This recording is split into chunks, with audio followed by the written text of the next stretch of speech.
gravíssima, que foi a crise de 2016. 2015 e 2016, o Brasil teve uma queda de PIB de 7% praticamente nesses 2 anos somados. E o Brasil vinha se recuperando muito lentamente desta crise, quando de repente foi atingido agora pela crise da pandemia, o que coloca aí uma dificuldade extra nas empresas para obtenção de crédito, na medida em que muitas delas já estavam alavancadas, já estavam endividadas com financiamentos tomados para o enfrentamento da crise anterior, que ainda não tinha sido superada de maneira completa. Portanto, esses números mostram o impacto que a pandemia causa no funcionamento da economia brasileira. Esse descompasso entre o relógio financeiro e o relógio econômico em números traduzidos aqui para o funcionamento da economia brasileira. Muito bem, quando isso acontece, já vimos, a consequência vai ser um aumento muito expressivo da inadimplência, porque as empresas não terão dinheiro para cumprir as suas obrigações. E o aumento da inadimplência pode gerar dois problemas sérios que vêm sendo analisados em nível mundial. O primeiro problema sério é o desaparecimento de muitas empresas, MEs, EPPs, indústrias, empresas que, sem poder cumprir as suas obrigações, vão acabar entrando em processo de falência.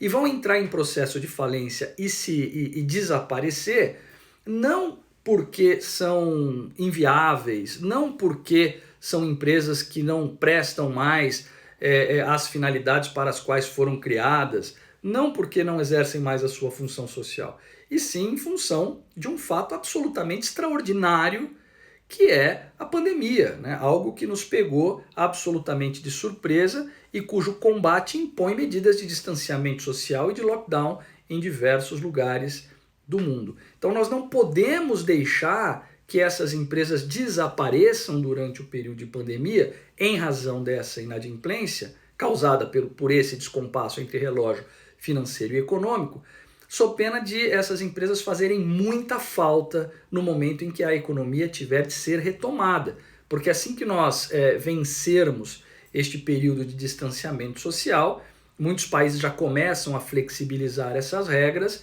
a atividade empresarial deve voltar a funcionar. E nós vamos precisar dessa atividade empresarial e das riquezas causadas ou trazidas por essas empresas ainda mais, com ainda maior intensidade. Então nós não podemos deixar essas empresas que são boas desaparecerem em razão de uma inadimplência inesperada e absolutamente fora da normalidade. Isso nós pensamos aqui e nós vamos ver, o mundo inteiro pensou. Então esse é a primeira consequência, a primeira preocupação surgida desta inadimplência generalizada. A inadimplência não pode ser o motivo para o desaparecimento dessas empresas nesse período.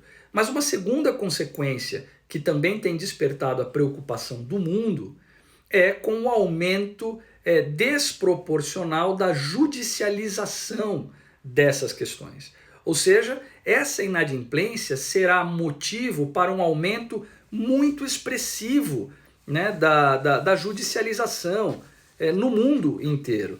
O mundo inteiro está preocupado com isso, porque vocês imaginem só, se cada empresa que não tiver dinheiro para pagar as suas obrigações recorrer à justiça para tentar rever os contratos, para tentar um prazo para pagamento, para tentar uma moratória judicial, e se cada credor dessas empresas tiver que acessar o judiciário para executar forçadamente as garantias e os contratos já firmados, nós teremos uma enxurrada de ações judiciais.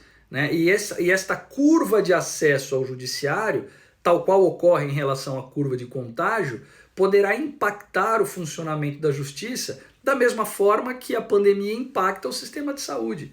Da mesma forma que, se muitas pessoas se contagiam ao mesmo tempo pelo vírus, ao mesmo tempo elas vão buscar os hospitais e não haverá quartos suficientes de UTI para todas elas, não haverá médico suficiente para atender todas elas. Isso também ocorrerá com a justiça. Se nós tivermos um aumento muito grande e concentrado do ajuizamento de ações revisionais ou execuções, a justiça muito provavelmente não conseguirá dar respostas adequadas em tempo útil para essas demandas e gerará o que nós chamamos de colapso do poder judiciário.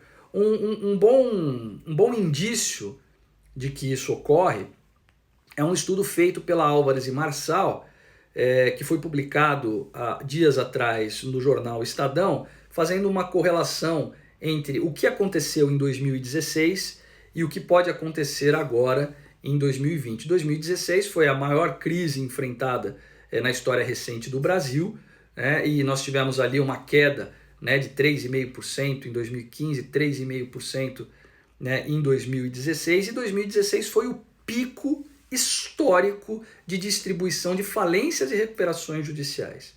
A Álvares e Marçal fez um estudo comparativo e diz o seguinte: olha, o Banco Mundial espera uma queda do PIB brasileiro de aproximadamente 5 e pouco por cento, 5% de queda do PIB. Se lá em 2006 houve uma queda de 3,5%, tivemos um pico de distribuição histórico, agora em 2020 nós podemos esperar um número 40% maior do que o pico histórico. Isso só falando em ações de insolvência, falências e recuperações judiciais. Na verdade, deveríamos agregar a esse estudo todas as consequências judiciais relacionadas à inadimplência, ações de cobrança, ações de execução, ações de revisão de contrato. Então multiplique isso por milhões e você vai ter uma ideia do impacto que isso causa no sistema da justiça. Essa, de novo, não é uma preocupação brasileira, é uma preocupação mundial. O mundo inteiro está preocupado em lidar com a inadimplência gerada pelo descompasso entre relógio financeiro e relógio econômico. Essa inadimplência pode causar, de um lado, desaparecimento de empresas, de outro, uma excessiva judicialização que inviabilize o funcionamento normal do poder judiciário. E aí, diante dessas reflexões iniciais que nós fizemos, a pergunta: será que nós precisamos de uma legislação especial que enderece essa questão ou essas preocupações? Será que nós precisamos de uma lei que enderece essas questões? Bom, medidas extraordinárias, todo mundo sabe que precisamos. Medidas governamentais, como nós estamos vendo, que são medidas de injeção de liquidez na economia. O mundo inteiro, diante de uma crise como essa, entende que é razoável a criação de linhas de crédito, de financiamento, para que essas empresas não se tornem insolventes, evitando, portanto, o desaparecimento e a judicialização. Mas apenas medidas governamentais de injeção de liquidez seriam suficientes? Será que nós precisamos de uma legislação que trate especificamente dessa questão? Essa é a primeira pergunta a ser respondida. Evidentemente, vocês já sabem, aqui no Brasil, nós propusemos o projeto de lei 1397 de 2020, que endereça essas preocupações, que, paralelamente às medidas governamentais de injeção de liquidez na economia, cria regras para o enfrentamento dessa inadimplência que ocorrerá no Brasil, ainda que essas linhas de crédito existam. Tanto é que nós já vimos aqui que 60% daquelas empresas, MEs e EPPs, que na primeira semana de abril tentaram obter financiamento, não conseguiram financiamento. Há uma dificuldade para que esse crédito chegue a 99% das empresas brasileiras. As indústrias, empresas de maior porte, também vão necessitar de acesso ao crédito. Para elas o crédito chega mais fácil do que para ME e EPP, mas lembrem-se, muitas delas já estão com um nível de alavancagem financeira muito alto, em função da crise recente de 2016, certo? Então, paralelamente a essas questões, precisamos de outras medidas? Aqui no Brasil, entendemos que sim. E o mundo? Depois eu vou comparar as medidas brasileiras com as medidas mundiais. Nós, da comissão criada pelo deputado Hugo Leal para o desenvolvimento dessa legislação especial, nós que fizemos o PL 1397, esse grupo fez um estudo para ver o que está acontecendo em diversos países do mundo. Nós pesquisamos inicialmente 19 países, depois eu acrescentei mais 2 países a essa lista de estudos, Portanto, 21 países estudados. África do Sul, Alemanha, Argentina, Austrália, Canadá, China, Coreia do Sul, Espanha, Estados Unidos, França, Holanda, Índia, Itália, Japão, México, Polônia, Portugal, Reino Unido, Suíça, Nova Zelândia e Singapura. Esses 21 países foram estudados. E a primeira pergunta que a gente se fez seria: esses países estudados adotaram alguma medida excepcional sobre insolvência ou cobrança de dívida? Quer dizer, além daquelas medidas de financiamento governamental, de criação de linhas de crédito, esses países adotaram alguma medida como o Brasil está propondo adotar?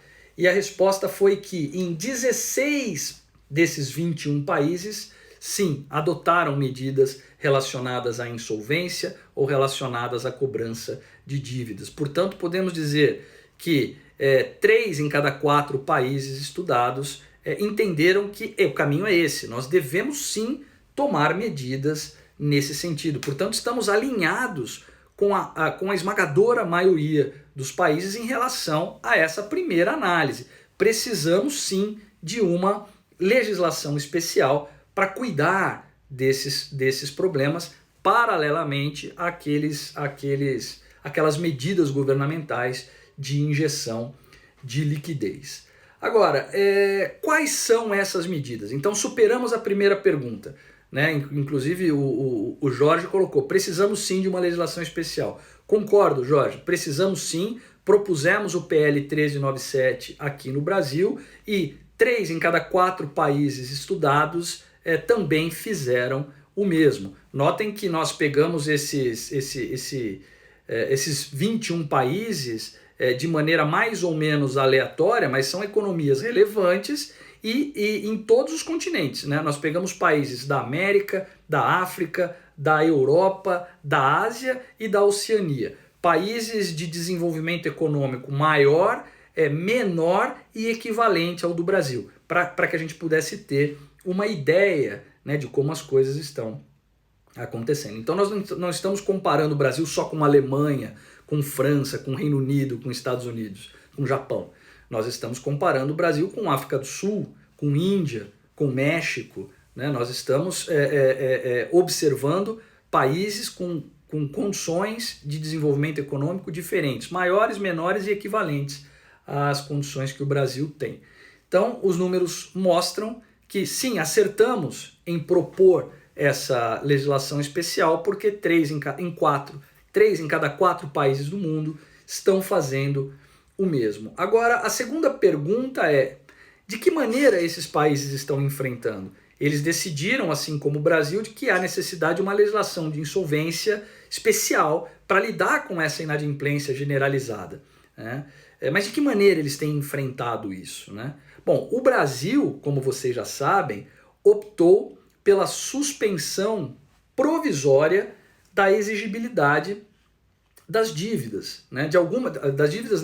Suspensão provisória da execução de dívidas, de alguns atos executivos de dívida. É o que está lá no artigo 4º do PL. O artigo 4º do PL diz assim, olha: fica vedada por 60 dias a contar da vigência dessa lei a prática dos atos mencionados no artigo 3º caput e parágrafo único dessa lei, como decorrência do inadimplemento de obrigações de qualquer natureza devidas pelo agente econômico, conforme definido no artigo 2º, parágrafo 1º dessa lei. Não, primeira observação: a suspensão é automática e para todos os agentes econômicos, não só empresas. O prazo que está sendo sugerido no projeto é de 60 dias, né? Isso ainda pode ser discutido no parlamento, evidentemente, como o projeto